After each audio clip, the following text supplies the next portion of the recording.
नमस्कार.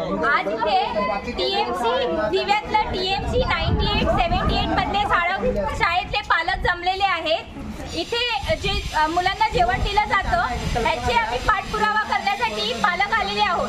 तर त्याचा पाठपुरावा करताना जे डाळ भात आहे तो कच्चा आहे. प्लास्टिक मिक्स आहे. हा जो भात आहे हा कच्चा भात आहे आणि ह्याच्यात प्लास्टिकचा भात सुद्धा आहे. पूर्णपणे कच्चा आहे. प्लास्टिकचे तांदूळ वापरण्यात आलेले आहे आणि डाळ वरण काही ज्यांनी बनवले आहेत त्या डाळीमध्ये पाणी पण एकदम अशुद्ध वापरलेलं आहे आणि कॉर्नफ्लॉरचा वापर अशासाठी केला. त्यांच्या आचार्यांना विचारलं तर डाळ घट्ट होण्यासाठी वापरली गेली आहे असं त्यांचं म्हणणं आहे. आम्हाला कॉन्ट्रॅक्टरने सांगितलं मला वापरायला. आणि ही जी डाळ आहे ती आंबलेली आहे. हे जे खाल्ल्यानंतर त्याची जी चव आहे ते घशाला अजून खवखवते आहे आणि आम्ही उलटी केली आहे. जे पालकांनी खाल्लं त्यांनी उलटी केलेली आहे. तर हे असं जेवण मुलांना दिलं जातंय का? त्याचप्रमाणे हे लाडू बनवलेलं हे लाडूवर कोणत्याही प्रकारची डेट नाही किंवा एक्सपायरी डेट नाही त्याच्यावर.